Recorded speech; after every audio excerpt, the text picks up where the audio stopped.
Why was everyone staring at the woman on her knees? Why was a civilian cleaning a weapon meant for gods of war? Commander Rick Morrison's voice hit the air like a blast from a frag grenade. Get your dirty hands off that weapon. The order sliced through the Navy SEAL armory, echoing off the metal racks and oil-stained floors. Dozens of operators froze mid-motion. They turned, drawn toward the sound of authority and insult.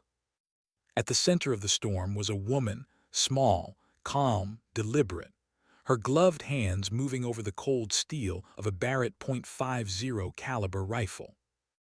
Madison Parker didn't flinch, didn't look up, didn't react as a man.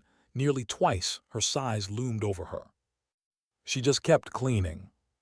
The smell of solvent hung in the air, sharp and sterile. Her cloth moved in perfect rhythm, tracing the barrel with surgical precision. The kind of rhythm that came from muscle memory, not guesswork. "Ma'am," Morrison growled, stepping closer, his combat boots pounding against the concrete floor, "you are not authorized to handle classified sniper systems. This is a restricted area." 50 SEALs watched, 50 men who had seen death, fear, and chaos, but right now they were watching something they couldn't quite name, a quiet defiance. Madison's voice, when it came, was steady and low. "I was assigned to perform scheduled maintenance, sir. Work order 774 PHA. He snatched the clipboard from her hands. The papers looked like scraps in his massive grip. His eyes flicked over the forms, jaw tightening. "I don't care what maintenance control says," he snapped. "Nobody touches our gear without my authorization, especially not some contractor who probably can't tell a safety from a trigger." Laughter rippled through the armory. Young operators smirked. One of them muttered something about babysitting janitors. Madison kept working. She completed disassembly of the Barrett's bolt carrier group in 12 seconds flat, laid each piece on the mat, clean, symmetrical, flawless. It wasn't rebellion. It was routine. Only now the room had gone silent. Outside, the rotors of a helicopter hummed in the distance. Waves from Coronado Beach thudded softly beyond the walls. Inside, time seemed to slow. "Tank, escort Miss Maintenance out before she breaks something expensive," Morrison ordered. The man called Tank grinned as he stepped forward, 6'2", shoulders like a wall, all swagger. "Come on, sweetheart. Time to go mop something." Madison stepped back just enough that his hand closed on air. Her tone didn't change. "With respect, sir, I need to complete this maintenance. These weapons won't pass inspection otherwise." The mockery grew louder. "Inspection," one called. "What ray you gonna do, check for dust bunnies?" She didn't answer. She began to reassemble the bolt carrier instead, movements crisp, clean, memorized. "The Barrett," she said quietly, "has a maximum effective range of 1,800 meters against personnel targets. But with proper ammunition selection and environmental compensation, it can exceed 2,500. Laughter stopped. The room shifted just slightly. "That's not something you read off Wikipedia," murmured one of the younger officers. Madison's tone stayed even. "This one's seen about 2,000 rounds. Trigger pull has been customized 3.5 pounds, and someone reworked the muzzle brake for reduced flash signature." Lieutenant Jake Torres blinked. She was right. He'd done that modification himself months ago. "How do you know that?" he asked. She looked up. For a heartbeat, the quiet maintenance worker's mask slipped. There was something older behind her eyes, something harder. "I read the logs," she said. It was a lie, and everyone knew it.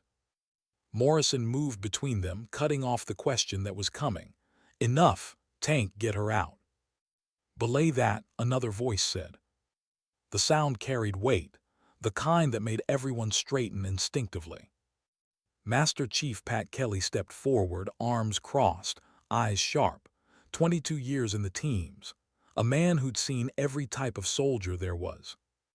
"With respect, Commander," Kelly said, You're right, civilians don't have clearance for our weapons, which makes me wonder how she knows about that custom trigger group, or why she spotted the barrel wear like one of our armorers.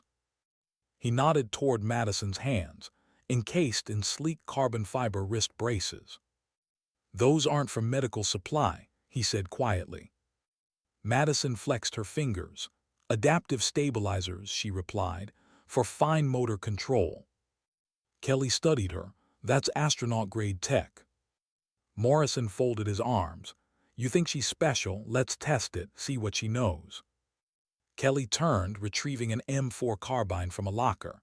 Field strip, clean, reassemble, blindfolded. The room buzzed. Even among SEALs, that test was no joke. Madison looked at the rifle, then at Morrison. 5 minutes, she said. 15, Kelly corrected automatically. 5, she repeated, tying the blindfold. The armory filled with smirks, wagers whispered under breath. Someone muttered, she's gonna cry when she drops the bolt. But when the stopwatch started, nobody laughed. Her hands moved fast but not frantic. They knew. Each pin, spring, latch fell exactly where it should. Pieces spread out across the mat like parts of a mechanical heartbeat. 3 minutes, she was cleaning the bolt face. 4 minutes, 18 seconds. She snapped the receivers together. Safety check, trigger reset, bolt lock. Kelly performed an inspection. Perfect, cleaner than when he'd handed it to her. The silence that followed was heavy, awe disguised as disbelief. Where'd you learn that? Jake Torres asked. She didn't look up. Manual, she said. Morrison's pride burned in his throat. Neat trick, doesn't make you a warrior. I never claimed to be, Madison answered, voice level. I fix things. That should have ended it, but ego is louder than reason. Morrison stepped forward again, chest puffed. You know too much for a civilian. What are you really? She hesitated just long enough for the question to dig in. Then softly, some of us had different childhoods than others. The words hung in the air like smoke. A woman's voice cut through the silence. Ridiculous, said Chief Warrant Officer Lisa Thompson, one of only 3 female SEALs on base. She got lucky. My grandma could do that blindfolded with practice. Madison turned her head, studying her. The comparison wasn't harsh, it was measuring. You're right, she said. It doesn't mean anything. She started to pack up her kit, but Kelly's voice stopped her again. Actually, he said, I think it means quite a lot. He stepped closer, his weathered face unreadable. The way you clean that rifle, that's not self-taught. That's instruction, the kind you don't get from YouTube videos. I had a good teacher, she said. I'll bet, Kelly replied. He gestured toward the weapon racks. Let's make it proper. M24 SWS, sniper grade. Madison hesitated, just a flicker of reluctance. Then she nodded. She lifted the rifle, and something changed in her posture. Gone was the careful, timid maintenance worker. What stood in her place was someone entirely different, balanced, centered, dangerous in stillness. The M24 sniper weapon system, she said softly, her hands working without looking, is based on the Remington 700 Action, modified for mil-spec. The words rolled out like muscle memory. Standard barrel 24 inches, chambered 7.62 NATO, effective range 800 meters, but in trained hands. She locked eyes with Morrison. First round hits beyond 1,000. Torres felt his throat tighten. She wasn't reciting specs, she was remembering them. Muzzle velocity 2550 feet per second with M118 special ball. For precision work, you want M118 LR, stays supersonic past 900 meters. Her fingers moved like music, bolt assembly, chamber inspection, firing pin check. Kelly's jaw flexed. Morrison's pride was cracking under the weight of realization. Enough, Morrison barked. Quoting numbers doesn't make you a shooter. Madison's voice remained calm. No, sir, but it helps to know your tools. Can you even use that rifle? Probably not, she said, fitting the bolt back in place. Barns are difficult targets. Too much wind drift at close range. A few men laughed, but Morrison didn't. Kelly watched the exchange, then asked quietly, "Miss Parker, have you ever fired a sniper rifle in anger?" The question hit the air like a detonation. Madison's eyes shifted, a faint tremor of memory. When she spoke, her voice barely rose above a whisper. Some of us have been in situations that were more serious than others. It wasn't an answer. It was a confession with the details redacted. Morrison's suspicion hardened. "Security breach," he said under his breath. "Maybe she's a spook." Jake Torres spoke quickly, "Sir, with respect." "Enough, Lieutenant." Morrison turned back to Madison. "You know details that aren't public. You handle weapons like you've been doing it professionally for years. Explain that." Madison inhaled slowly, the kind of breath someone takes when they're choosing truth or silence. "What you see as suspicious," she said quietly, "I call competence. What you call deception, I call privacy. And what you see as threat might just be something you're too proud to recognize as help." The words stunned even Kelly. Morrison took a step closer, his shadow swallowing hers. "Are you questioning my judgment?" "I'm questioning your assumptions." The air between them was electric. No one moved. No one dared. Then Kelly spoke again, voice calm but firm. "Commander, let's settle this on the range." Morrison seized the lifeline. "Good idea. If she's as good as she sounds, let's see it." A test, 5 rounds, 800 meters. It should have been impossible for a civilian. Madison didn't flinch. "When?" "Now," Morrison said. "No prep, no excuses." She nodded. "I'll need the M24 and M118 special ball." Kelly retrieved the ammunition himself. Their fingers brushed. Calluses met calluses, not from tools but from rifles.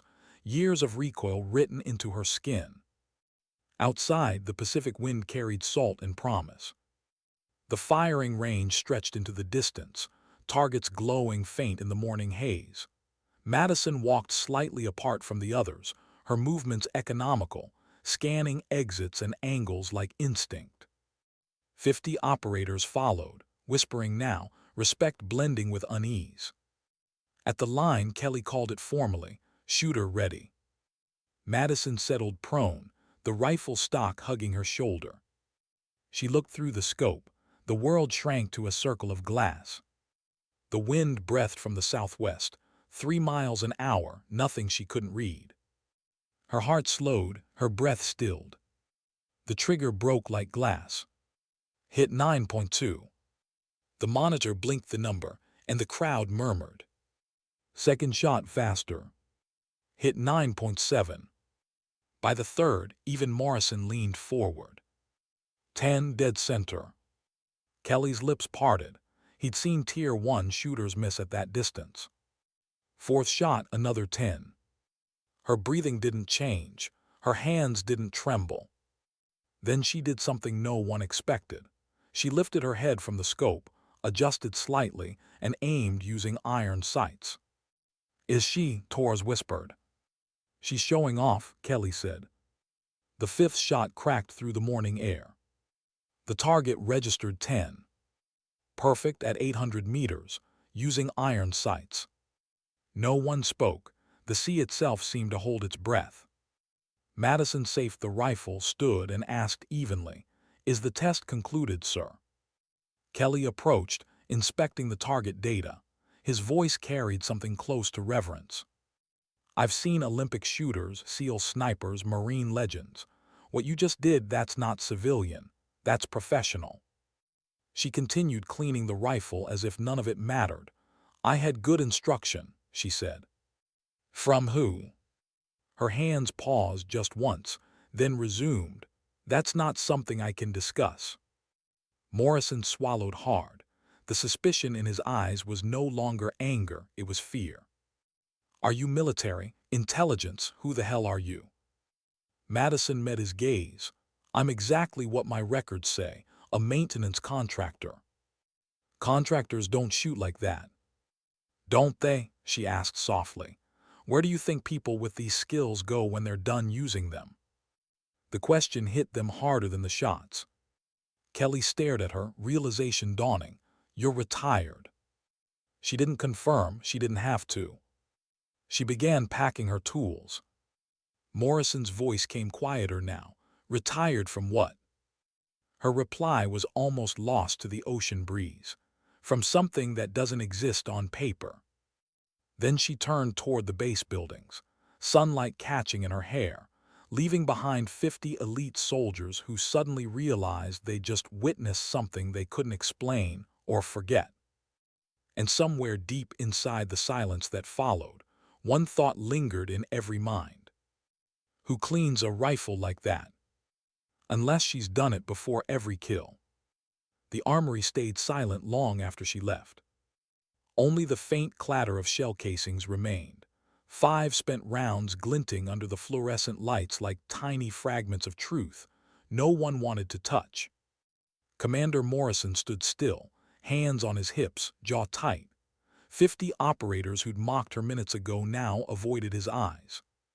What the hell just happened? Someone whispered. No one answered. Master Chief Kelly picked up one of the spent shells, rolling it between calloused fingers. The brass was smooth, unmarred, perfect ejection, minimal carbon. Every detail screamed control. He had seen a lot of shooters in his career, none like her. That wasn't luck, he muttered. That was training, thousands of rounds worth. Lieutenant Jake Torres spoke quietly beside him. Sir, you saw her hands. No shake, no adrenaline, no hesitation, like she's done that 100 times. Kelly nodded slowly, or 1,000. Across the room, Morrison still hadn't moved. His pride, the same thing that gave him command, was now the weight dragging him down. He looked at the digital target display still glowing on the wall. 5 hits, 3 perfect. He rubbed a hand over his face, as if trying to wipe away what he'd seen. Nobody shoots like that, he said under his breath. Not without years of professional instruction, not without. He trailed off, even saying the words felt dangerous. Kelly exhaled slowly. Sir, we need to talk. Not here, Morrison replied. His tone was quieter now, no bark, no bite, just confusion wrapped in command. Conference room, 5 minutes. The SEALs watched as the 2 senior men walked out. None dared speak, but every one of them knew the woman they'd laughed at had just rewritten the laws of what they thought possible. The conference room on the upper deck smelled of coffee and salt air. Walls lined with mission plaques, photos, names of men who had bled for their country. Now their commanders sat beneath those reminders, confronting a different kind of battlefield, truth. Kelly placed the shell casings on the table in a neat line. We have a problem, he said flatly. Morrison folded his arms, understatement. Sir, I don't think she's who her paperwork says she is. You think, Morrison snapped, then stopped himself. His anger wasn't at Kelly, it was at himself. She embarrassed me in front of my men, Chief, made a fool of me. With respect, Commander, Kelly said, voice calm but firm, she didn't embarrass you, she educated you. Morrison's eyes narrowed. Kelly leaned forward. You saw it, precision, discipline, muscle memory. That wasn't showmanship. That was instinct. You can't fake that kind of control. Morrison tapped a finger against the table. So what's your theory? That she's CIA, DIA, Black Ops? Kelly didn't answer right away. He glanced at the shells again. I don't know, but I do know that we just watched a ghost fire a perfect score. Ghost, Morrison repeated. Kelly nodded. That's what we used to call them, operators who don't exist, the ones that do things you'll never read about. Morrison scoffed. You really think that janitor's one of them? Kelly's stare didn't waver. I think she used to be something, and I think she's trying damn hard not to be that anymore. Morrison's mind worked the angles. Then why the cover? Why maintenance? Why hide here? Because, Kelly said softly, Sometimes the people who have seen too much just want a quiet place to breathe. The commander sat back, eyes narrowing. The words hit harder than he wanted to admit. "Run her," Morrison said finally. "Everything. Name, record, background. If there's dirt, I want to see it." Kelly hesitated. "Sir, if she's what I think she is, that data's buried deep. I mean deep." "Then dig deeper," Morrison ordered, "and close that door. Nobody talks about this until I say." Down in the barracks, the talk had already started. Operators huddled in corners, whispering like schoolboys around campfire legends. She hit 800 meters with iron sights. Maybe she was Special Forces. Or maybe she's a Fed. Hell, maybe she's not even supposed to exist. Jake Torres sat on his bunk staring at the floor, hearing every word but saying nothing. He'd seen her eyes, not scared, not proud, just tired. The kind of tired that doesn't come from a long day, it comes from carrying ghosts. He remembered the way she scanned the exits, how her breathing had shifted before every shot. He'd seen that look before overseas, right before a sniper locked on target. And yet she'd been cleaning rifles at sunrise. He rubbed a hand through his hair, muttering, "What the hell are you running from, Madison Parker?" By evening, Kelly sat in front of a secure terminal, the hum of the machine mixing with the faint whir of ventilation fans. He entered her name, her clearance ID, her date of birth. A progress bar flickered, then a wall of red text appeared. Access DENIED. Classification level, restricted. Contact National Security Advisor. He tried again, deeper this time, cross-referencing biometric records, training logs, employment history. Same result. Access denied.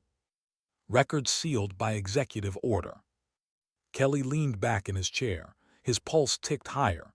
He never seen a civilian file blocked at that level. Finally, he ran one last check, a biometric match using her base medical data. This time, the system returned a single line. Subject Parker Madison E. Status deceased. KIA Afghanistan, 2021. No further data available. Kelly stared. The words didn't compute. Deceased. 3 years ago. He whispered, "Jesus Christ." Either the records were wrong, or the woman in their armory was a ghost with a pulse. Morrison found him staring at the terminal. "Report." Kelly turned the monitor. "You're not going to like it." Morrison leaned closer, reading the words, then again, then once more. KIA. Kelly nodded. Officially dead, Afghanistan 3 years ago. Morrison's jaw tightened. So she's not just hiding, she's buried. Kelly exhaled. Someone sealed her past so deep, even the Pentagon can't reach it. Whatever she did, whoever she was, they don't want it found. Morrison's hand curled into a fist. "We need to know who we're dealing with, if she's a liability." "She's not a liability," Kelly interrupted. "She's damage, there's a difference."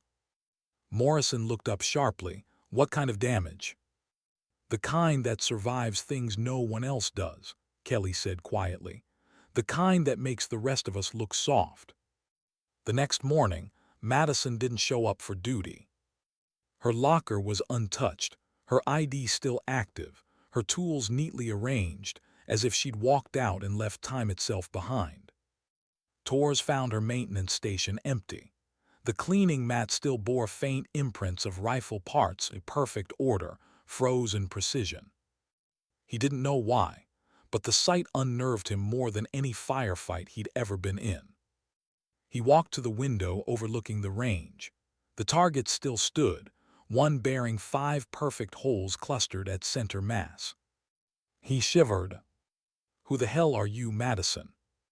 2 decks above, Morrison sat with a man in a gray suit, Captain Anderson, base commander.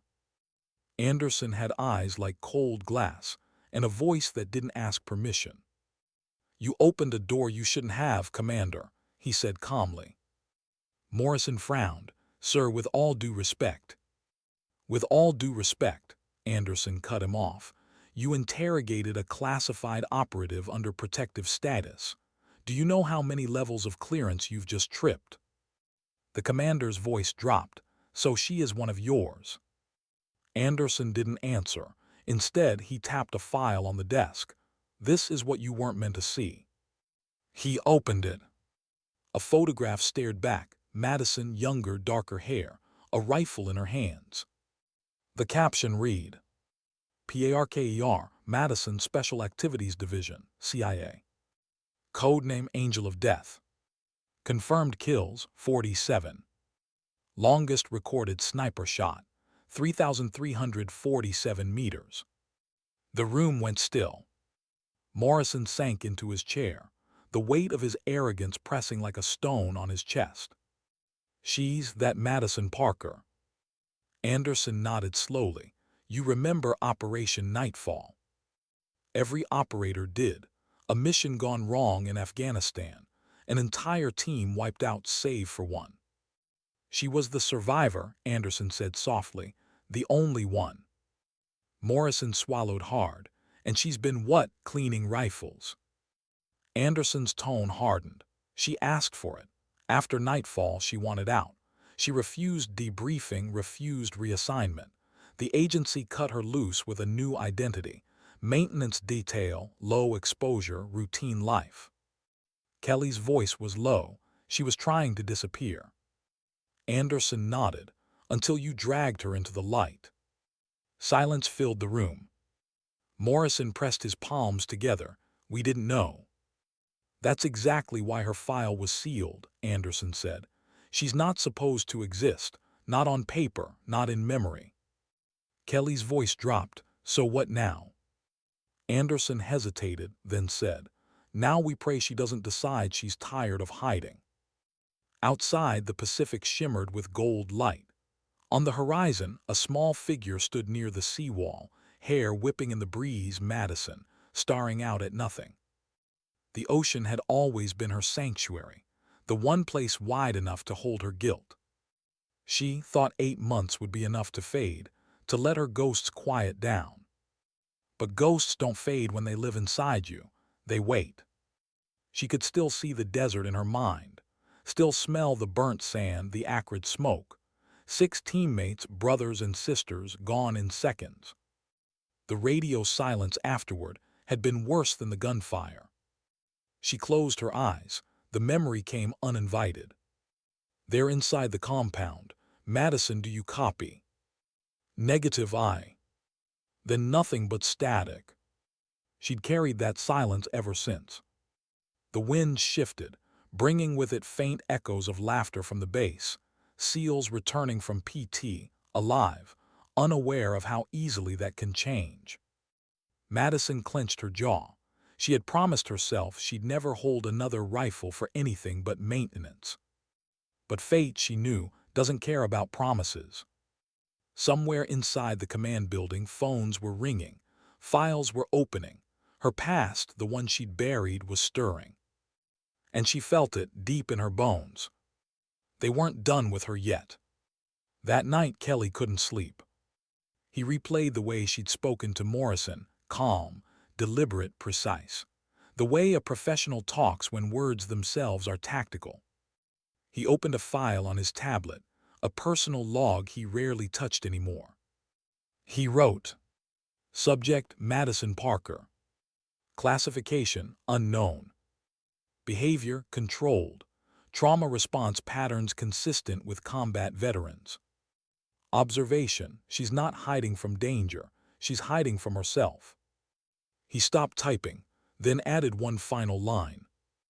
Recommend we leave her alone. But by morning, it would be too late for that. At 500 hours, alarms blared. A helicopter was approaching base, unregistered, military grade, no flight plan. Morrison reached the control room first. Who the hell's flying without clearance? Unknown, the operator replied. They're requesting priority landing for a CIA liaison. Says it's urgent, classified matter. Passenger name redacted, but message says for Angel of Death. The words froze everyone in place. Morrison turned toward the window overlooking the flight pad. The silhouette of the inbound aircraft grew larger against the rising sun. Kelly whispered, "They found her."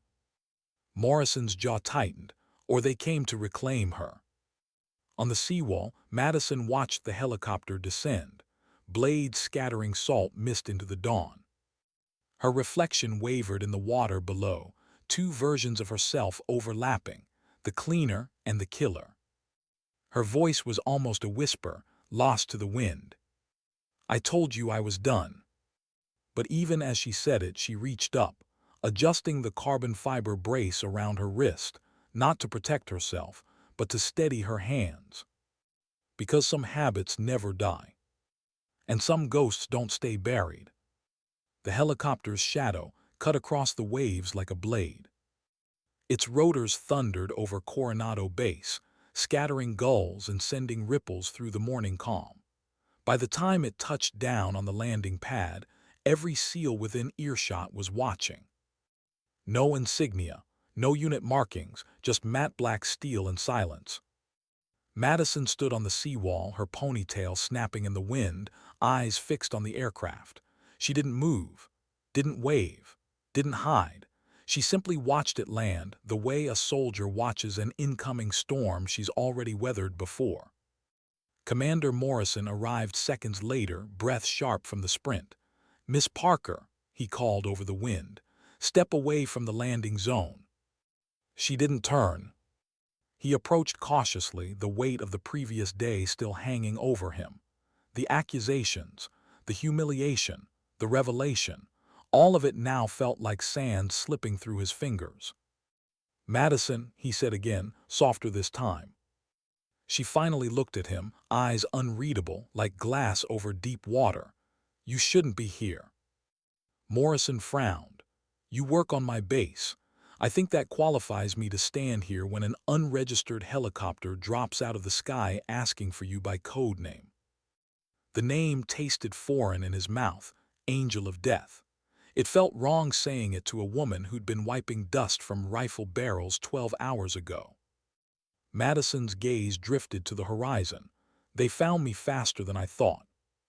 "Who?" Morrison asked. But before she could answer, the helicopter door swung open. A man in a gray suit stepped down, the kind of man who looked like he'd been pressed into existence, neat, deliberate, forgettable. He moved with the confidence of someone used to being obeyed, not liked. The insignia on his lapel wasn't military. It was darker, the kind that doesn't exist in public record. "Miss Parker," he called, his voice steady against the roar of the blades. "We need to talk." Madison didn't move. "You've already said that before," she said flatly, 3 years ago." The man hesitated. "That was different." "It's always different," she replied. He nodded to Morrison, who instinctively took a half step in front of her. A small, protective gesture he didn't even register until she noticed. "You can relax, Commander," the man said. "We're not here to arrest her." "Then why the hell are you here?" Morrison demanded. The man's eyes flicked to Madison. "Because something happening, something she needs to know about." Madison's jaw tightened. "No. You haven't even heard what it is." "I don't need to," she said, turning away. "Whatever you want, I'm not part of it anymore." The man stepped closer, his voice lowering. "It's about Nightfall." That stopped her cold. The name wasn't supposed to exist outside certain walls. Certainly not here, not spoken aloud. Madison turned slowly. "You're lying." He shook his head. "We recovered new data from the operation archive. Something you need to see." "Nightfall was sealed," she said sharply. "Buried, everything classified above top secret." "Until last week," the man said. "One of the encrypted drives was decrypted, and what we found." He paused, looking at her like someone delivering bad news they didn't want to say out loud. "Your team wasn't ambushed by insurgents, Madison. It was an inside job." The wind caught the words and tore them apart, but she heard them all the same. For a long time, she didn't move. Morrison could see her shoulders stiffen, the quiet tremor of someone replaying memories frame by frame. "You expect me to believe that," she said at last, her voice brittle.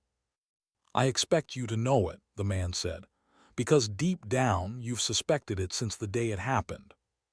She looked at him then, and for the first time since he arrived, Morrison saw fear flicker across her face, not fear of danger but fear of confirmation. "Where?" she asked finally. "Washington," the man said. "Headquarters wants debrief, full security detail. They think you might be the only surviving witness to what really happened." "Witness," she repeated. "I was the target."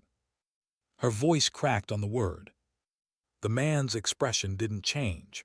"All the more reason to come with me." Madison looked down at the ground, breathing slow and deliberate. "If I go back there, they'll bury me again, and this time it'll stick." "Not if you tell your side first," he said. She turned to Morrison, as if gauging something unspoken. The commander met her eyes, no longer seeing a civilian or even a soldier, but a person balanced on the edge of disappearing again. "Commander," she said quietly, "if I don't come back." She reached into her pocket, pulling out a small envelope, plain, unmarked. "Mail this, address is inside." Morrison hesitated. "What's in it?" "The truth," she said, "and the reason I stopped believing in orders." She placed the envelope in his hand, closed his fingers around it, and gave him a look that carried every mile she'd walked alone. Then she turned back to the man in the suit. "Let's go." The helicopter lifted into the morning sky, shrinking toward the horizon until it became a blur. Morrison stood on the tarmac long after it vanished, the envelope heavy in his hand. Kelly joined him, face pale. "Where are they taking her?" "Washington," Morrison said quietly. "She said it's about nightfall." Kelly's brow furrowed. That mission was classified beyond clearance.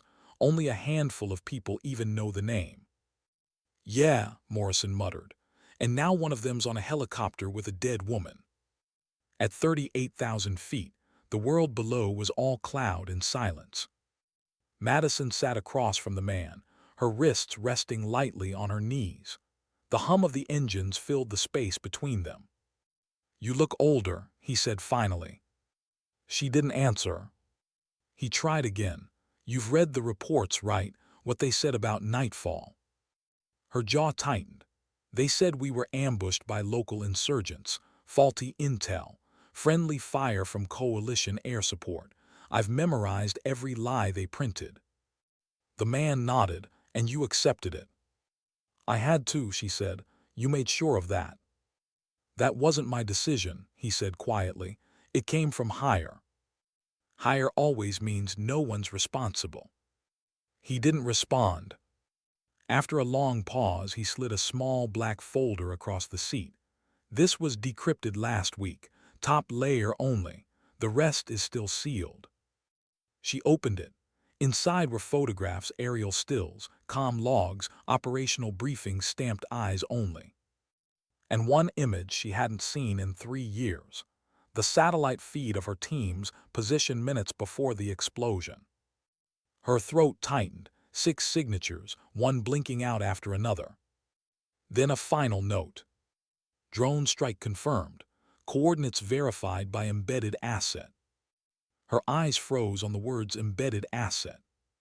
"Embedded," she whispered, "inside." The man nodded. "We believe someone on your team transmitted your location, your own people." She closed the folder slowly. When she spoke, her voice was barely audible over the engine noise. "Who?" "That's what we need you to help us find out." She laughed, a sound with no humor at all. "You want me to dig up ghosts for you?" "We want justice." "Justice?" She looked out the window. "You buried me alive and called it mercy." The man sighed, rubbing his temple. "Madison, if this leak reaches the wrong people, it won't just be about you. It'll compromise every covert asset we still have in play." She turned back, eyes sharp. "Then maybe it's time someone did compromise it." His gaze hardened. Careful. No, she said, leaning forward. You don't get to tell me to be careful. I watched my team burn because someone in your chain wanted to protect their career. Her voice cracked, rage and grief intertwined. You want my help? Then stop pretending this is about national security. It's about guilt. Yours. For the first time, the man's composure faltered. You think I don't know what that feels like, he said quietly. You think I haven't carried faces I can't forget. Madison studied him. Beneath the polished calm, she saw it, the tremor in his fingers, the hollow under his eyes, a ghost of his own. Then why are you still in? She asked. Because someone has to stay behind and clean up the blood. She stared at him a long time, then looked back out the window. The clouds stretched endless, a white wasteland. You're asking me to come back, she said finally. He didn't deny it. I told you I was done. And yet, he said softly, you came with me. She didn't answer. Hours later, the helicopter landed at Andrews Air Force Base under heavy fog. Black SUVs waited with tinted windows and silent engines. The man guided her toward one. Headquarters is ready. Madison stopped. You mean interrogation? He hesitated. Debrief. Same thing, she said, different lighting. He opened the door. They need your testimony. Or your silence, she murmured. The interior smelled of leather and fear. That sterile government scent that reminded her of too many rooms without windows. The convoy moved in silence through gray streets, finally arriving at a nondescript building that didn't exist on any map.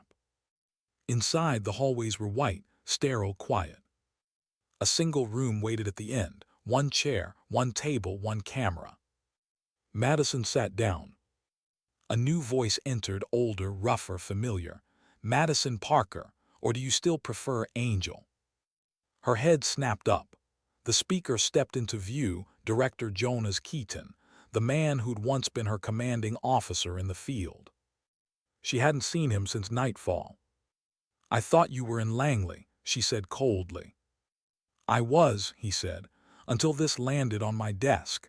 He placed the decrypted folder on the table. Her eyes flicked to it, then back to him. Why now? Because your name's on it, he said, and someone wants it erased again. Her stomach twisted. So this isn't a debrief. He shook his head. It's a warning. She leaned back. You're protecting me. I'm protecting the truth, Keaton said quietly, and if that truth dies with you, they win. Madison stared at him, searching his face for the man she once trusted with her life. Who betrayed us, Jonas? He hesitated. You wouldn't believe me if I told you. Try me. He slid a photo across the table. Madison looked down, and the world fell out from under her. It was her team's final group photo, taken a week before nightfall. 6 smiling faces, one man in the back, dark hair, quiet eyes. Her mentor, the man who trained her. Under his photo, a single word stamped in red. Acid. Madison felt the air leave her lungs. Her voice broke. No, he died with us. Keaton shook his head. He died because of you. He transmitted your coordinates. He made the deal. The drone strike was the cover. The room blurred. The noise of the air conditioner, the hum of fluorescent lights, all of it receded until there was only the sound of her heartbeat. He taught me everything, she whispered. I know, Keaton said gently. That's why they chose him. Madison stood suddenly, the chair scraping across the floor. Her vision burned. Why are you showing me this? Because you deserve to know why your life ended 3 years ago, Keaton said. And because they're not finished. The same people who buried Nightfall are cleaning house again. Anyone who knows too much. His eyes met hers. You're next. Madison felt something old stir inside her, the part she'd buried under layers of quiet civilian routine. The precision, the control, the cold focus that once made her lethal. I'm not running this time, she said. Keaton nodded. Then you'd better start hunting. The overhead light flickered once. Outside, somewhere deep in the building, an alarm began to pulse softly, a sound Madison recognized instantly.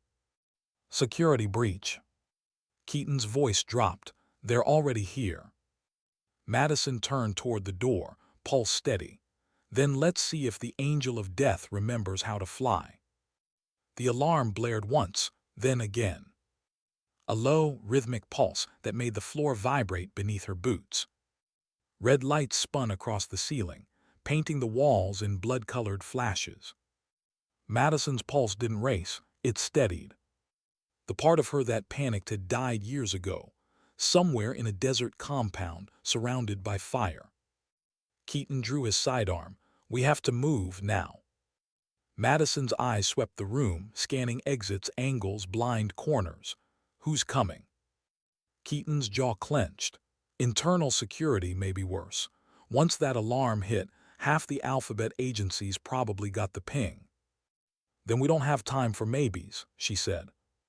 He motioned to the far door.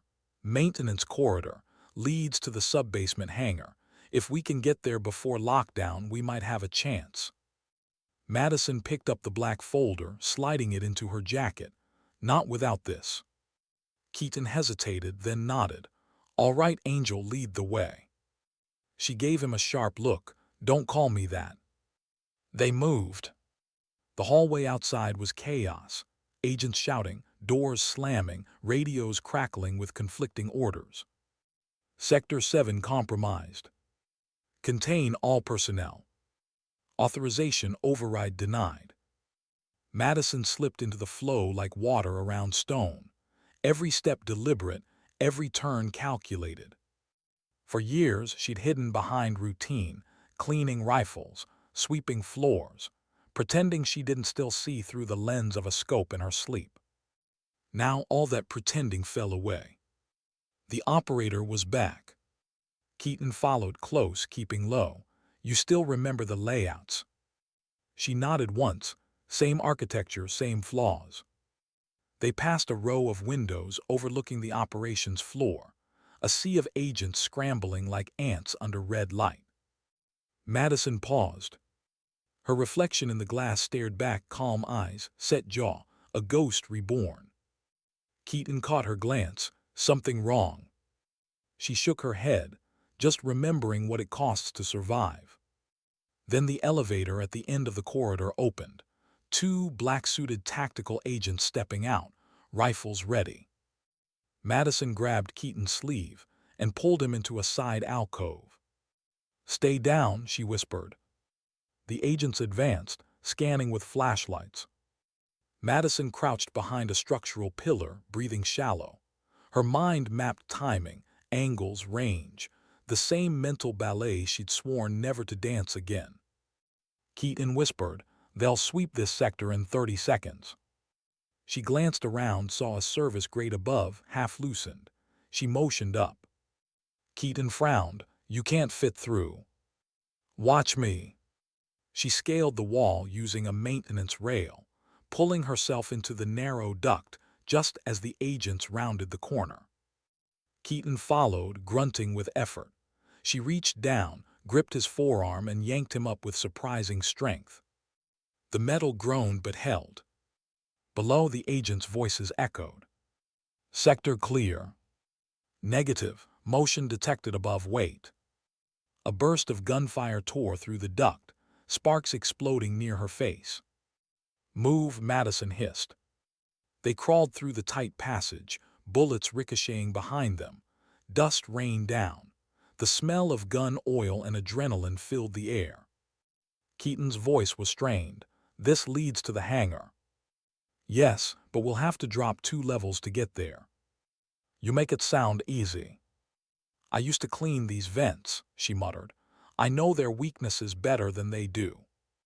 5 minutes later, they emerged through a grate above the sub-basement, an enormous industrial hangar filled with unmarked vehicles and 2 silent helicopters. A dozen armed men were already there, forming a perimeter. Keaton swore under his breath. They're sealing the exits. Madison's eyes darted across the room, Security cameras, floodlights, motion sensors. Every trap was live. She scanned for blind spots, found one. Far corner, behind a fuel container. There, she whispered. Keaton followed her gaze. You're not thinking what I think you're thinking. Diversion, she said. Fuel tanks, loose wiring, unstable seals. Keaton sighed. You always did improvise with fire. She allowed herself the smallest ghost of a smile. Old habits. They dropped quietly from the duct, landing behind a stack of crates. Madison moved fast, silent, low, precise. Every movement was muscle memory, the rhythm of survival. She tore a strip of wire from an exposed junction box, twisted it around a fuel valve, and waited for the current surge. The explosion wasn't big, just enough to rattle the hangar and cut the power. Shouts erupted, floodlights died. In the flicker of emergency red, she moved. One guard down, elbow to throat. Second tripped, silence before he hit the ground. Keaton followed, grabbing a fallen weapon. Still got it, he muttered. Madison didn't reply. Her eyes were locked on the hangar door's manual override lever. She sprinted through the haze, hit the lever, and felt the floor tremble as the massive door began to open. Cold morning air rushed in. Keaton shouted, "We're not making it to the airstrip on foot." She pointed at a vehicle, an armored SUV still running, keys inside. "We don't need to." They dove in, doors slamming shut. Madison shifted gears, slammed the accelerator, and the SUV roared forward. Bullets pinged off the frame as they tore out into the open. "Where are we going?" Keaton yelled over the engine. "Somewhere they can't find us." "Does that place exist?" "Used to," she said, "before they burned it down." By the time they hit the freeway, the sun had burned through the fog. The Capitol skyline glimmered behind them, shrinking in the mirrors. Keaton checked his sidearm, still breathing hard. "You realize what you just did?" "Escaped." He shook his head. "You reignited a ghost protocol. They'll mobilize everyone, NSA, DOD, black units. You're not just off the grid now, you are the grid." Madison drove in silence for a moment. "Then they'll have to catch a ghost." She glanced at him. "You said the file wasn't fully decrypted. What's in the rest of it?" He hesitated. "We're not sure. The top layer only exposed the traitor's identity, but the deeper sections go on. Contain references to something called Echo Star, classified under direct presidential clearance. No digital backup, only physical copy. We think it's a continuation of Nightfall." "Continuation how?" Keaton looked out the window.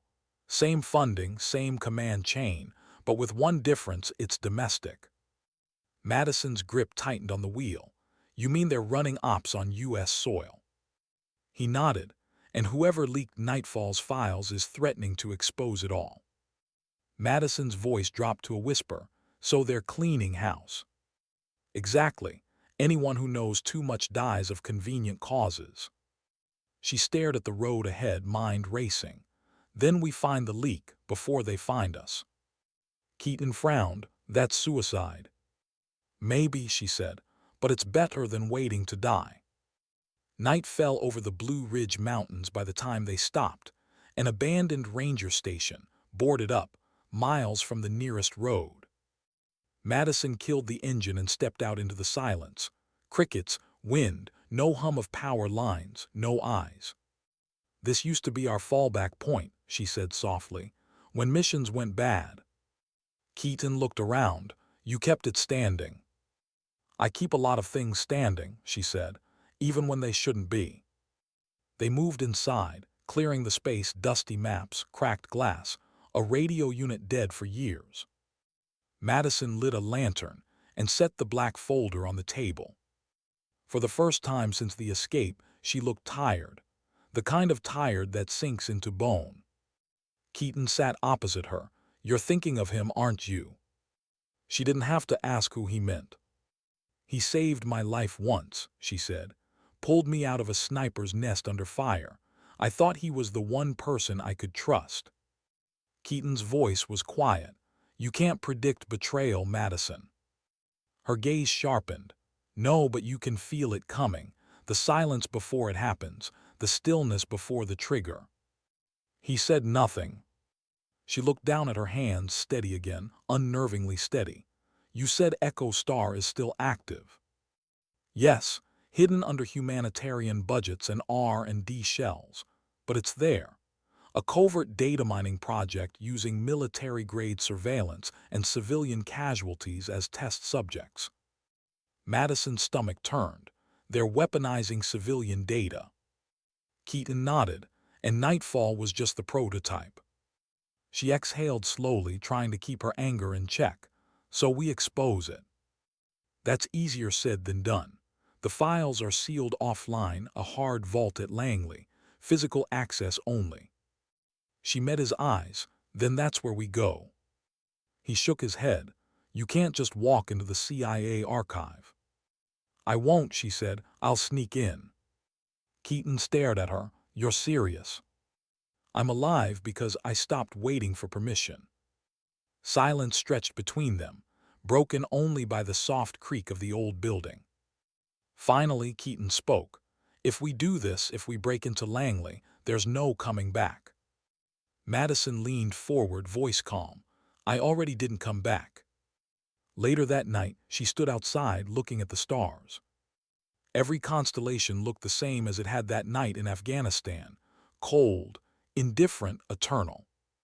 She thought of her team, their laughter before the mission, the promises they made, the trust they gave her. She whispered their names into the wind, 6 ghosts carried into the night. Then softly she said, "You deserved better than lies." Keaton stepped out quietly behind her. "You can't change the past, Madison."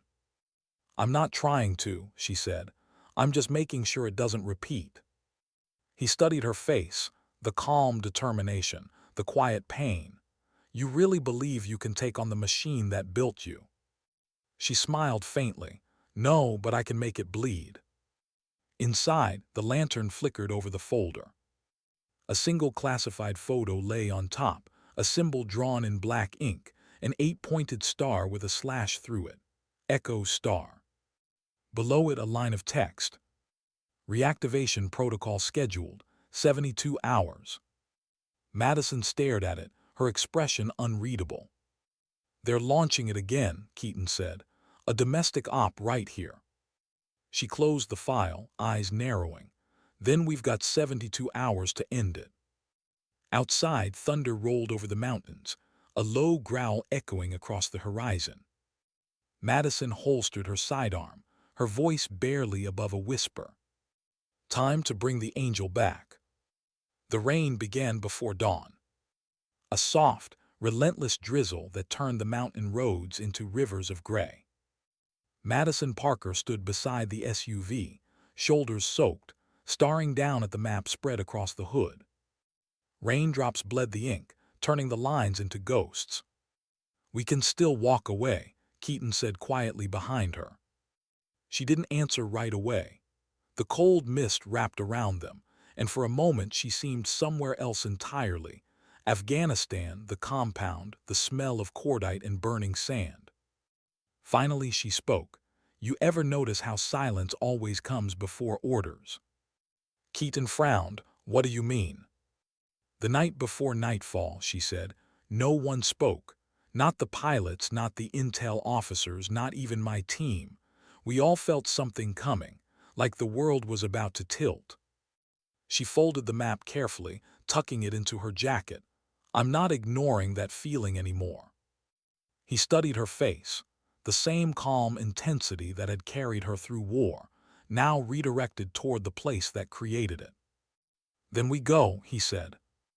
They drove through the storm in silence. Washington slept beneath a blanket of fog, streetlights glowing like dying stars. Keaton's voice broke the quiet. Langley changed. More drones, more facial recognition. The perimeter scans everything, thermal, biometric, gate analysis. Madison smirked faintly. They built the system to catch ghosts. They forgot who designed half of it. You. Not me, she said, but someone I trained with. We all contributed pieces, algorithms, counter patterns, blind zones. Keaton shook his head. So you're saying you know a way in? I'm saying I know the rhythm. Every system has one. You just have to listen long enough to find the pause between beats. By the time they reached the outskirts of Langley, the rain had stopped, replaced by a heavy, breath-holding stillness. The facility loomed beyond the tree line. No flags, no lights, just shadow and steel. Keaton parked under cover. We move from here. Madison opened the back compartment and pulled out 2 duffels. Inside, tactical vests, suppressed sidearms, EMP grenades, and a set of maintenance ID cards. Keaton raised an eyebrow. You've been busy. Old friends, she said simply. Some debts don't expire. He took the card marked with his name. Level 4 access. This'll get us past the outer gate. She nodded. If the software hasn't been patched since I left, if it has. He finished for her. We improvise. Madison smiled, that calm, dangerous smile that didn't reach her eyes. Welcome back to the field. They moved through the woods, feet silent against the wet earth. Ahead, the perimeter fence shimmered faintly, an invisible current humming through the air. Madison crouched, studying the ground. They've upgraded to motion sensors, microfiber array. One wrong move and the grid lights up. Keaton scanned the darkness. Options. She pulled out a small device the size of a coin, flicked a switch, and tossed it near the fence. The hum stuttered once, then faded. Keaton blinked. What was that? A ripple generator, she said, creates a 5-second interference field. He hesitated. 5 seconds. That's all I need. She sprinted forward, clearing the fence in a single smooth motion, landing silent on the other side. Keaton followed, less graceful but just as fast. They rolled into the brush as the hum returned. 5 seconds, perfect timing. Madison allowed herself one breath of satisfaction. Still works. Don't tell me you built that too. She looked over her shoulder. I built the counter to it. The facility's outer buildings glowed dimly in the distance. Madison's mind drew blueprints from memory. The old training wing, the data hub, the vault chamber deep below the central tower. Vault still underground, she asked. Keaton nodded. Level 7 security. You'll need physical keys, biometric and retinal scan. She smiled slightly. Then we borrow them. From who? She pointed toward a passing patrol. Them. Before he could protest, she was already moving, sliding through shadow, steps soundless. The first guard never saw her. A soft choke, a precise hold, and he was unconscious before his weapon even slipped from his grip. She dragged him into the dark, unclipped his ID, and pressed his thumb against a portable scanner. The device beeped green. Keaton stared. You're terrifying. She met his eyes. I'm efficient. Inside, the corridors were white and sterile, humming with electricity. Cameras panned in mechanical rhythm. Madison moved in sync with the blind zones, each step between sweeps calculated to the millisecond. Keaton followed, whispering, How are you doing that? Memory, she murmured, and instinct. Every light flicker, every hum, every vent sound was a language she once spoke fluently. It came back too easily. At the end of the hallway, a security station waited. 2 guards, 1 biometric scanner, 1 glass door. Madison signaled him to wait. She stepped out just as one of the guards turned to stretch. Maintenance, she said, flashing the stolen badge. We've got a fault in the backup generator. Need to run diagnostics. The guard squinted. At 300. System flagged it automatically, she said, voice steady. You want power down mid-shift. He groaned. Fine, make it quick. The door clicked open. Keaton followed her in, holding his breath. When it shut behind them, he exhaled. "You lie too well." She didn't smile. "I've had practice." The elevator to the subvault required 2 clearances. Madison swiped the guard's ID, then pressed his scanned thumb against the pad. The panel blinked red. "Denied," Keaton said grimly. She frowned. "They've updated the dual-auth system." "Meaning?" "Meaning we need a second, verified clearance at the same time." He looked around. "There's no one else here." She thought for a moment, then pulled a small black device from her pocket. "Portable retinal emulator. I built it years ago for emergencies." He gave her a look. "Define emergency." "This qualifies." She connected the device, overrode the pad, and input a code. The screen blinked. "Green." The doors slid open. Keaton shook his head. "You're out of your mind." She glanced at him. "Probably." The vault chamber was colder than she remembered. Concrete metal silence. Rows of sealed cases stretched like tombs, each marked top secret, no digital record. In the center, a reinforced cylinder, Project Echo Star. Keaton stared. "We actually found it." Madison stepped closer. The keypad glowed faintly, 9-digit cipher, pulse sensor, thermal lock. She reached out, fingers hovering. "Give me a second." Her breathing slowed. For a moment, the years peeled away, back to that girl on the range, calm under fire, trusting her instincts over fear. She entered a code sequence, paused, then pressed her thumb to the pad. The light turned green. The cylinder hissed open. Inside, a single drive, black, unlabeled. Keaton reached for it. "That's it." She stopped him. "Not yet." She scanned the base, small vents, too clean. "This place is rigged. Pull the drive and the system flags extraction."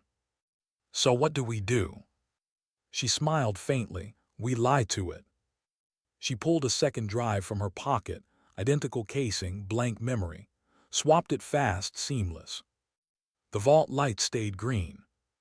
Keaton whistled softly. "You really did think of everything." She tucked the real drive into her vest. "I've had 3 years to think." They were halfway to the elevator when the building shuddered. A deep, resonant alarm began to sound. Keaton froze. "They know." "Not yet," she said, "but they will." They sprinted through the corridor, shadows colliding with red light. Overhead, loudspeakers crackled. "Unauthorized access detected in Subvault 7. Initiate lockdown." Doors began to slam shut one by one. "Go," she shouted. They made the elevator seconds before the bulkhead sealed behind them. The door slammed, trapping the echo of the alarm outside. Keaton leaned against the wall, panting. "You realize we just robbed the CIA." Madison looked down at the drive. "No, we just stole the truth." When the elevator opened, they were met with chaos. Armed agents swarmed the floor. Red lights flashed. Madison's mind raced. Angles, trajectories, distances. Her eyes caught the overhead sprinklers. She pulled her EMP grenade, twisted the pin. "Close your eyes." Keaton obeyed. The flash went off. White light, a burst of electromagnetic pulse. Every camera, every comm, every rifle optic died in unison.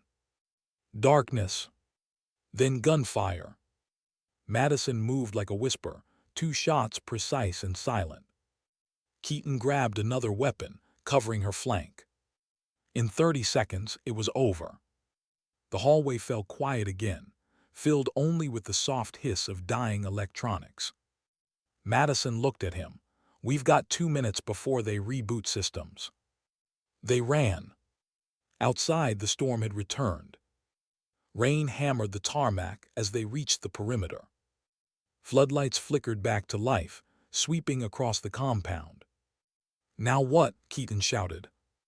Madison scanned the area. "Follow me." She led him to an access tunnel, half collapsed, forgotten by construction teams years ago. Water pooled at the entrance. "This is insane," he said. She looked back. "You said that 4 times today." They crawled through the tunnel as lights flashed above, sirens echoing through the storm. When they emerged on the far side of the field, soaked and shivering, the sound of choppers filled the air. "They're mobilizing," Keaton said. "Let them," Madison replied. "We've got what they're afraid of." She clutched the drive, feeling its weight like a heartbeat. "Now," she said, "we find someone who still believes in truth." They drove through the night again, no headlights, only the rhythmic swish of rain. Keaton broke the silence. "You think this will change anything?" Madison's voice was soft but steady. "Change isn't the goal, exposure is. Once truth sees daylight, control dies." He looked at her, this quiet, haunted woman who once ruled distance with a sniper's calm, now aiming at an enemy she couldn't see.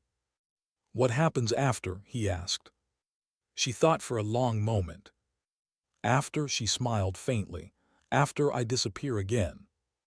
Keaton shook his head. "You deserve more than that." "No," she said, "I deserve peace. That's not the same thing." The wipers beat their steady rhythm as the night stretched ahead, two fugitives carrying the weight of secrets too heavy for the world to hold. And somewhere, deep in the circuitry of the machine they just defied, a single red light flickered on. A voice crackled through a dark control room. "Target acquired, reactivation authorized. Bring her home dead or alive." The motel smelled of rain, rust, and old cigarettes. Madison sat on the edge of the bed, elbows on her knees, staring at the small black drive in her hands. It didn't look like much, just another piece of metal and memory. But the weight of it pressed on her chest like a loaded weapon. Keaton stood by the window, blinds half closed, watching the parking lot below. "You've been staring at that thing for an hour." She didn't look up. "You ever hold something that feels heavier than it is?" He nodded slowly. "Once, my daughter's dog tags." The silence that followed was long and uncomfortable. It wasn't about pity, just the understanding of two people who'd lost too much to name. Finally, she said, "This drive holds the operation logs, field reports, maybe even chain of command directives. But what matters is buried deeper, metadata strings, patterns that can prove who authorized nightfall." Keaton turned toward her. "You can decrypt that." "I can try," she said, "but I'll need a clean system, something offline, isolated." "Good luck finding that in this century." She smirked faintly. "I built one once." They left before dawn. The old truck coughed smoke as it merged onto the highway, headlights off, engine barely whispering. Keaton drove. Madison scanned the rearview mirror every few seconds. "They'll track us," he said. "Even if we ditched the SUV, the satellite grid'll flag our movement patterns." "They can try," she said, "but we're not going where satellites look." By noon, they reached an abandoned warehouse in rural Virginia. Vines climbed its rusted walls, glassless windows gaped like broken eyes. Inside it was quiet, the kind of quiet that eats sound. Madison moved first, sweeping the space, checking for sensors. "Still clear," she said. Keaton followed, coughing at the dust. "You lived here." "Trained here," she said. "When they wanted me off-grid, there's a fallback bunker beneath the floor." She found the hatch, hidden under warped planks and sandbags. A code panel blinked faintly when she brushed off the dirt. "Still running," she murmured. "They never shut it down." Keaton raised an eyebrow. "You think they didn't because of you?" "I think they didn't because they forgot I built it." She entered the code, the same rhythm her fingers hadn't forgotten. The hatch hissed open, releasing a breath of cold air. The bunker smelled of metal and ghosts. Old monitors flickered to life as she powered up the generator. One wall was covered in maps, pins, coordinates, the remnants of a life she'd buried. Keaton whistled softly. "You had all this hidden away." "It was a listening post," she said. "Back when we tracked insurgent transmissions, I rerouted it before I left, turned it into a blind node. No digital footprint, no satellite echo. He looked impressed. You're wasted as a mechanic. I wasn't hiding because I forgot who I was, she said quietly. I was hiding because I remembered. Hours passed as she worked. Lines of code danced across the screen. The drive pulsed faintly, transferring encrypted data to her system. Keaton watched from the corner, restless. You think the CIA's given up? They don't give up, she said. They wait. He sighed. So what's the plan when they find us? Same as always, she said. Survive long enough to finish the mission. By evening the screen flickered. A new file appeared. Operation Nightfall, eyes only. Madison froze. Her heartbeat slowed. Keaton leaned closer. You did it. She hesitated. Not yet. She opened the file. Lines of text scrolled down, mission briefs, satellite pings, comm logs. And then a name. Primary authorization, Vice Director Harold Whitmore. Keaton's face went pale. Whitmore, he's still active, head of domestic operations. Madison nodded slowly. He signed off on the mission, but there's more. She clicked deeper. Embedded in the file, an encrypted message chain. Operation Nightfall asset confirmed. Embedded operative, code name Sigma. Keaton frowned. Sigma. Madison's hands trembled slightly. The same tag used on the drive from Echo Star. Her voice hardened. They're not separate projects. Nightfall was a prototype. Echo Star is the evolution. Keaton rubbed his temples. Meaning what? She looked at him. Meaning they used us and they're still using others. Outside, thunder rolled. Madison's gaze drifted to the storm through a cracked window. It wasn't supposed to be like this, she said softly. We thought we were saving lives, but all we did was feed a machine that learned to kill better. Keaton didn't respond. There was nothing left to say. Then suddenly, her system beeped. Incoming signal DATACTD. Keaton tensed. They found us. Madison typed rapidly. No, this is local. It's piggybacking a radio frequency. A voice crackled through the speaker, faint, distorted but unmistakable. Madison, it's me. She froze. No. The voice repeated, stronger this time. Maddie, if you're hearing this, don't run. We need to talk. Her pulse spiked. It's him. Keaton looked confused. Who? The traitor, she said. The one who sold us out. He stared. That's impossible. He's dead. Apparently not. She leaned closer to the mic. Say it again. Meet me at Grid 5A. You'll know the place. Come alone. Static, then silence. Keaton grabbed her arm. It's a trap. She didn't deny it. Probably. Then why go? Because if he's alive, she said, he's the only one who can tell me why I'm not. Night fell hard. Madison geared up, holster, knife, comms, suppressed sidearm. Keaton blocked the doorway. You're not going alone. You heard the message. I also heard the part where you die if you do. She gave him a tired look. I've been dead before. He sighed, defeated. At least let me cover you. She shook her head. If they see you, they'll take both of us. Stay here. Finish decrypting the rest of the data if I'm not back by sunrise. Don't say it, he cut in. She gave a faint smile. Then finish what we started. The forest swallowed her whole. Leaves whispered underfoot. The storm had passed, leaving a thick fog that hung low, like breath from the earth. She moved through it silently, every step deliberate. Her pulse stayed calm, her mind sharp. Grid 5A was an old training site, the first place she'd ever fired a Barrett .50 under supervision. A place she hadn't returned to since the day she died. The irony wasn't lost on her. When she reached the clearing, the moon broke through the mist. A single figure stood near the old target berm, hands raised. Her heart stuttered. It was him, Lance Miller, her spotter, her mentor, her betrayer. He looked older now, gray in his beard, shoulders heavier, but the eyes were the same. "Madison," he said softly, "you shouldn't have come." She raised her weapon. "You shouldn't have called." He nodded as if expecting that. "I deserved that." "No," she said, "you deserve worse." He took a step forward. "If I told you the truth, you'd be dead." "I am dead," she said. "You made sure of it." He lowered his gaze. "I was ordered." "Don't you dare hide behind orders." "I didn't have a choice." "There's always a choice."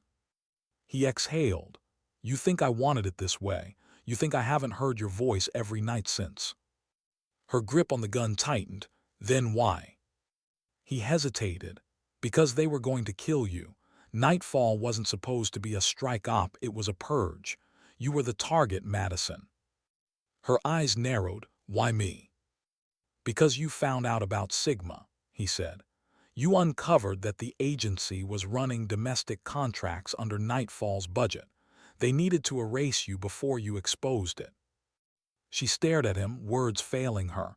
"You should have told me." "I tried," he said, "but by the time I did, it was already in motion." Her voice cracked. "You called in the coordinates." He nodded slowly. "To make it quick, to make it clean, to make sure you didn't suffer." The words shattered something inside her. "Don't you dare justify it," she whispered. "I'm not," he said. "I'm asking for forgiveness." She looked at him, really looked, and for a fleeting moment saw the man she once trusted with her life. But that man was gone. "You don't need my forgiveness," she said quietly. "You need your own." Then she turned to leave. "Madison." The gunshot came from the trees. A single suppressed round. Lance collapsed before he could finish her name.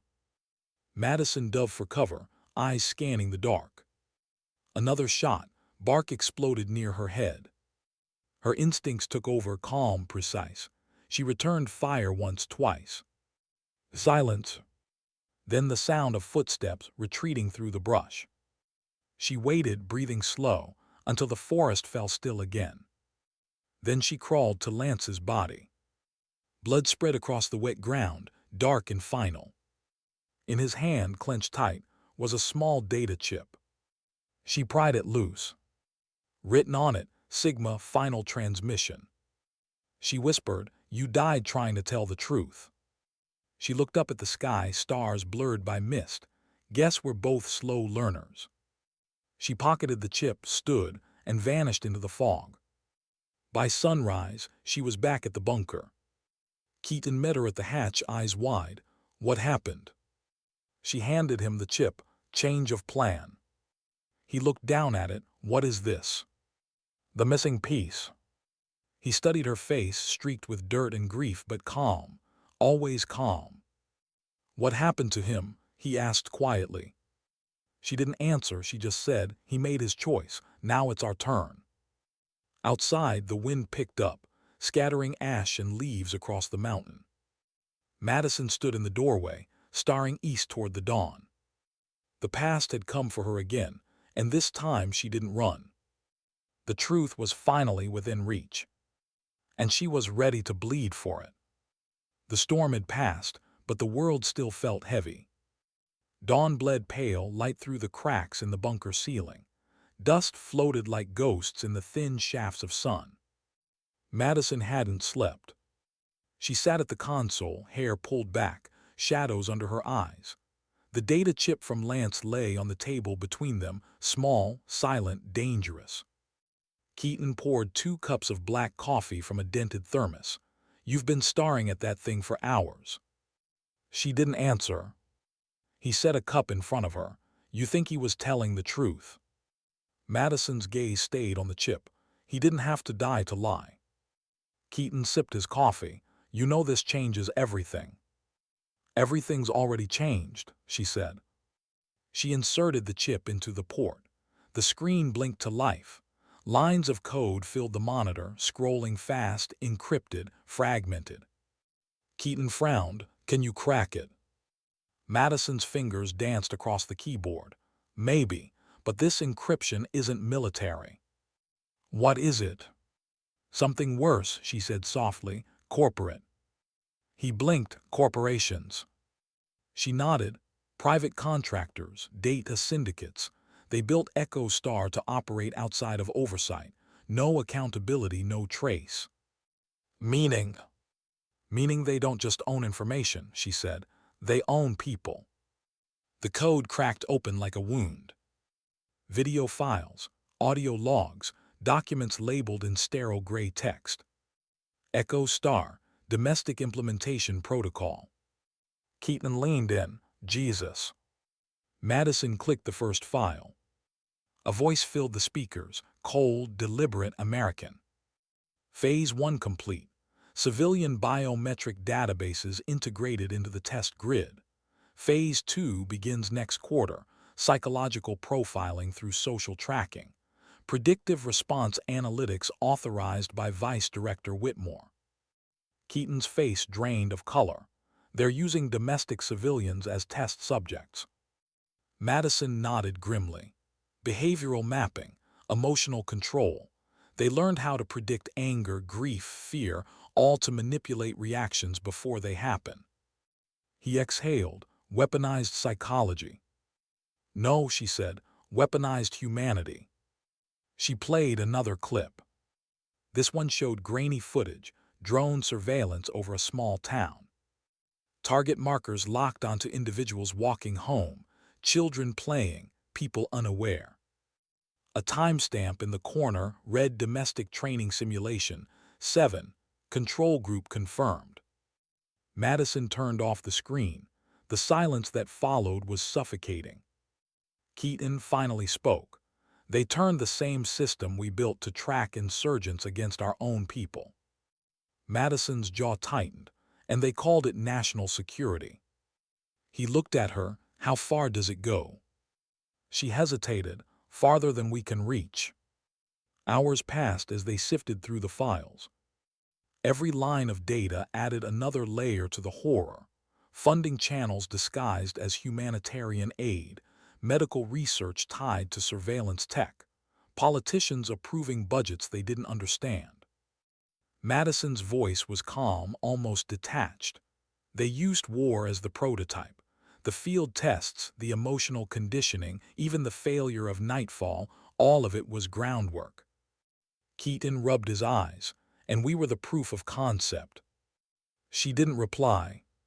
Finally he said, "You're quiet." "I'm remembering," she said softly. "Remembering what?" "The briefing before Nightfall. They said it was a recovery mission, intelligence retrieval, but something felt wrong." Her eyes darkened. "They gave me coordinates, the same coordinates Lance transmitted later. It was all staged to make sure the strike looked clean." Keaton's voice was low. "They didn't just sacrifice your team, they rehearsed the perfect cover story." She nodded slowly. "And now they're ready to go global." The bunker lights flickered once, power surge. Keaton looked up. What was that? Madison checked the console. Signal interference. "From where?" She typed quickly. "They found our grid." A red icon flashed on the screen. Trace inbound. "Damn it," she hissed. "They're pinging us through the chip's encryption protocol." Keaton grabbed the drive. "We ditch it." "Too late," she said. "They've already got our coordinates." He swore under his breath. "We have to move." Madison's eyes flicked to the data feed still downloading. "Not until it finishes." "Madison." She cut him off. "You wanted the truth, this is it. I'm not leaving it half-finished." He stared at her, the same stubborn calm that made her impossible to command, impossible to break. "Then we buy time," he said. He grabbed his rifle and moved toward the door. "Keaton." He looked back. "You said it yourself, survive long enough to finish the mission." Then he was gone. The download bar crawled slowly, 72%, 84%, 90%. Outside, thunder cracked again, but this time it wasn't weather. It was gunfire. Madison's breath slowed. She could hear the rhythm of combat in controlled bursts, tactical movement. They were close. She reached under the table, pulling out a secondary sidearm and an old suppressor. 93%. Screams echoed outside. Keaton's voice over comms. 3 inbound from the ridge make it 5. 95%. Madison clenched her jaw. Come on. 97%. The generator sparked. One monitor exploded in a flash of white. 98%.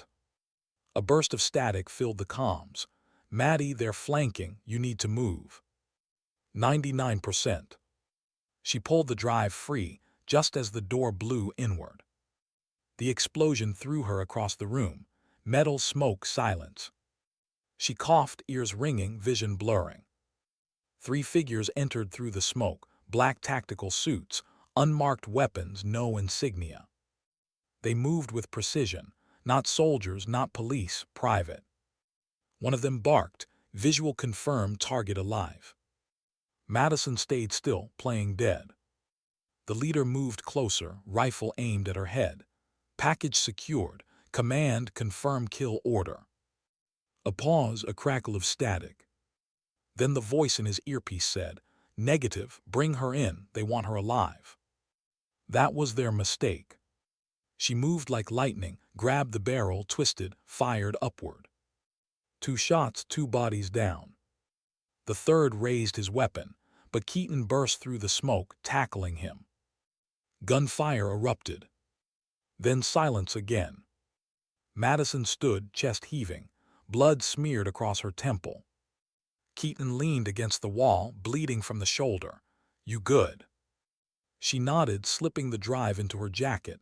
"We have to go." He winced. "I bought us time, not much." "Then we use it." They stumbled out into the forest, rain pouring again, heavy and relentless. Keaton's steps were uneven. "They'll send more." Madison supported him with one arm.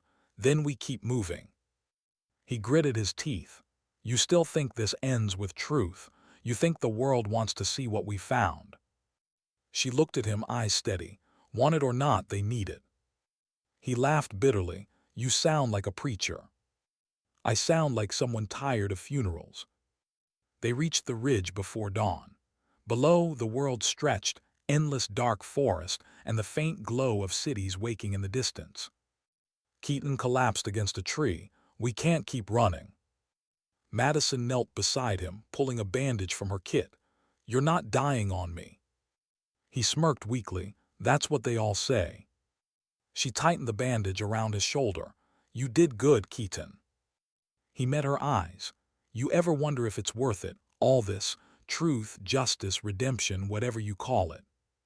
She looked toward the horizon. "Every day, but the answer's always the same." "What's that?" "I'd rather die fighting the lie than live as part of it." He smiled faintly. "Then finish it, Angel." She hesitated, then softly, "Don't call me that." By midday, Keaton's condition worsened. His breathing grew shallow, his skin pale.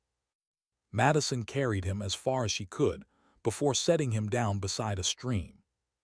He gripped her wrist. "Listen to me, if they catch you." "They won't." "Madison."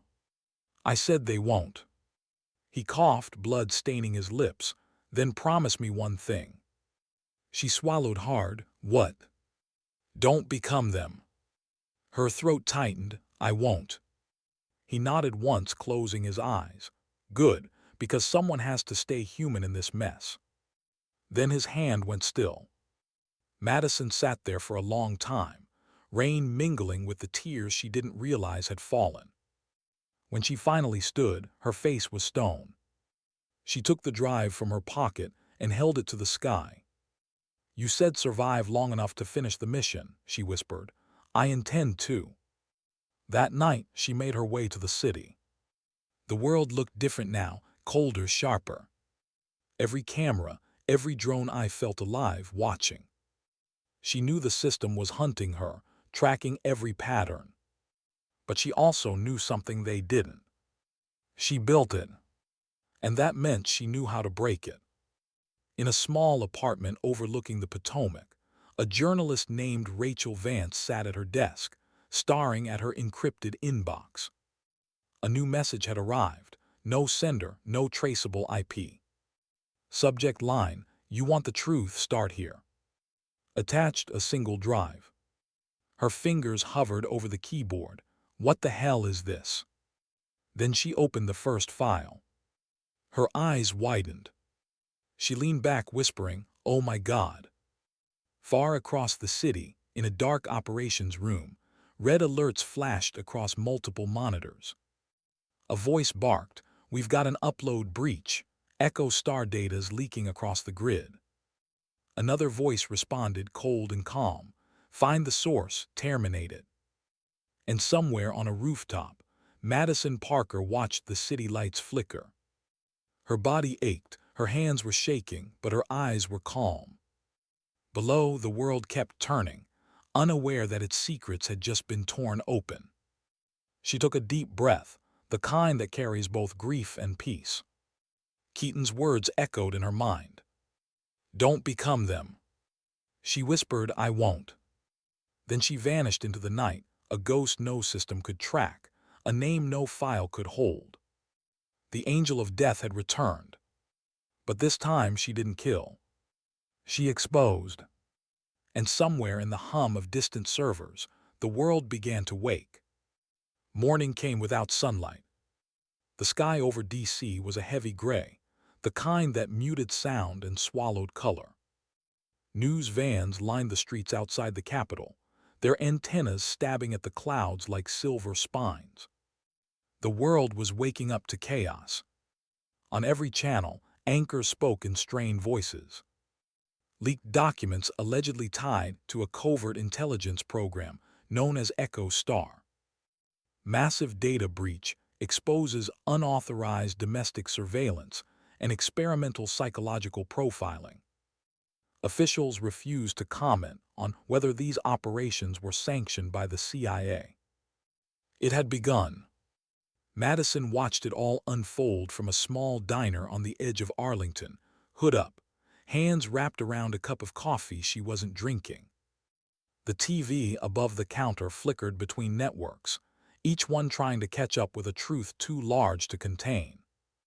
The drive she'd sent had detonated without noise, but its impact was louder than any warhead.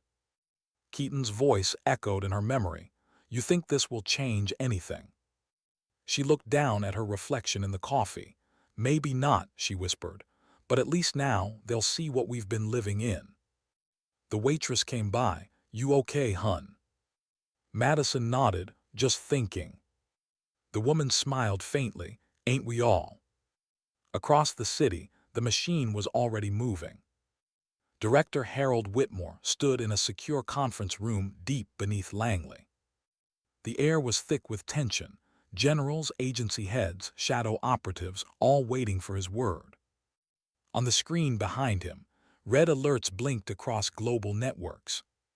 One man spoke up, "Sir, the leak's everywhere, every server, every darknet mirror. We can't contain it."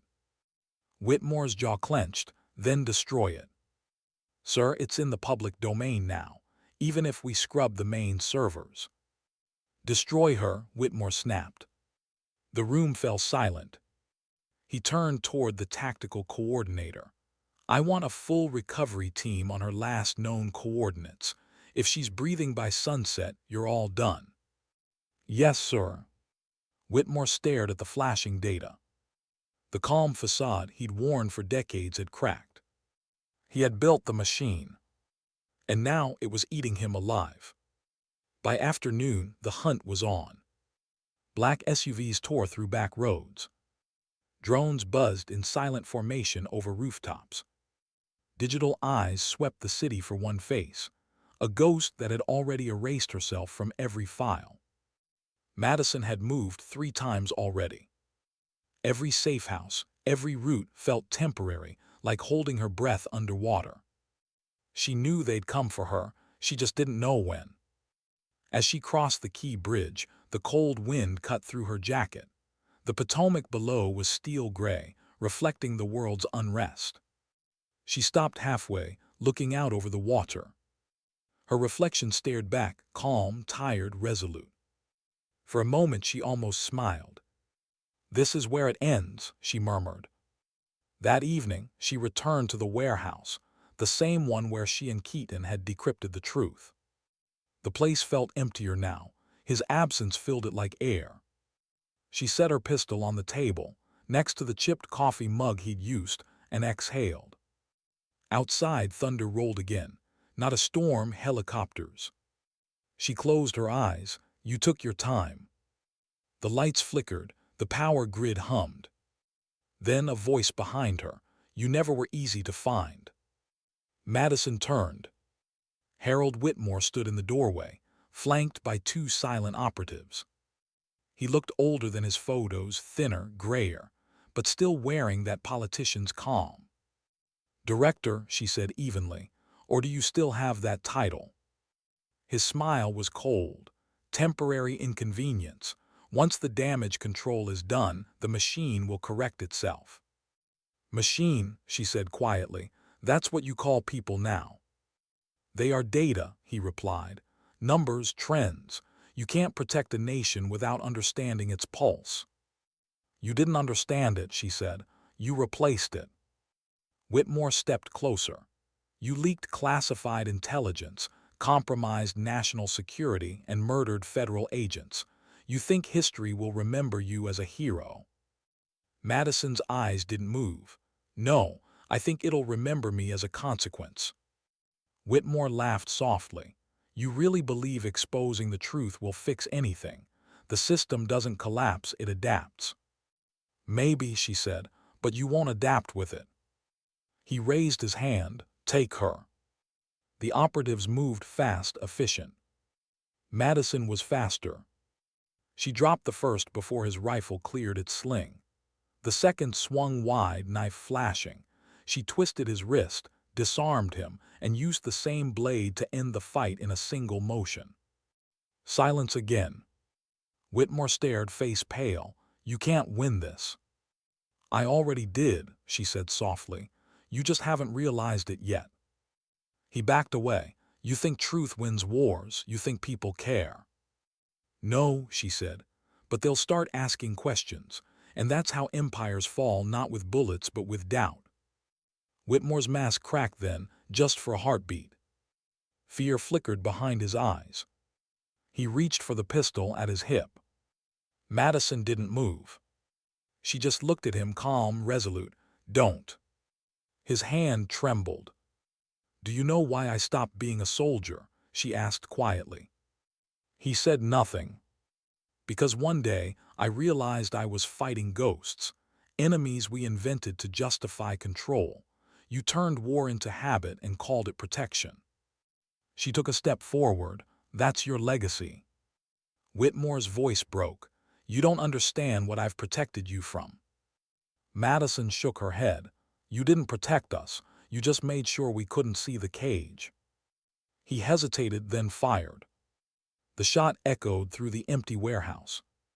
For a moment, neither moved. Then Madison exhaled. The bullet had missed, close enough to feel, not enough to matter. She raised her gun, leveled it at him, and paused. Every part of her training told her to pull the trigger. Every scar screamed for vengeance. But Keaton's words came back like a whisper. "Don't become them." Her hand steadied. Then she lowered the weapon. "No," she said softly. "I'm done killing ghosts." Whitmore stared at her, confusion and rage twisting his face. "You think walking away changes anything?" She turned toward the door. "It already has." The next morning, Whitmore's body was found in his home, an apparent suicide. Official reports claimed stress, exhaustion, public pressure. No mention of the confrontation. No mention of Madison Parker. The government launched an inquiry.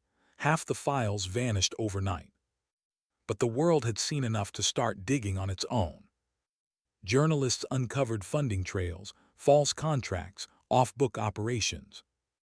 Laws changed. Not fast. Not enough. But it was a start, and somewhere in the shadows, someone had made sure of it. Weeks later, in a small coastal town far from Washington, a woman with short hair and quiet eyes sat on a bench facing the sea. She wore plain clothes, carried no phone, no ID. A fisherman passed by, nodding politely. "You new around here?" She smiled faintly, "Just passing through." He nodded, "Storm coming, you might want to head inland." She looked out over the water. The wind was rising, waves turning white. "Maybe," she said, "or maybe I'll wait it out." He shrugged and walked on. Madison Parker watched the horizon, the sky splitting open with silver light. For the first time in years, her hands were steady for a reason that had nothing to do with control. She reached into her pocket, pulling out an old, weathered bullet casing, one of the 5 she'd fired the day the SEAL commander first noticed her. She rolled it between her fingers, then let it fall into the sea. It vanished without a sound. Her voice, soft, thoughtful, might be the one the audience hears in the final voiceover. People think truth is loud, but it is. It's quiet, patient. It waits in the cracks of power and the spaces between lies. It doesn't ask for attention, it just waits to be seen. She paused, watching the light shift across the waves. We all fight our wars differently, some with guns, some with words, some just by surviving long enough to remember what's right. A faint smile. Maybe I was the hero they wanted, maybe I never will be. But sometimes dignity doesn't speak. It simply acts. The camera, if this were a film, might pull back slowly. Madison alone against the ocean, wind in her hair, the storm rolling closer. Not broken, not victorious, just free.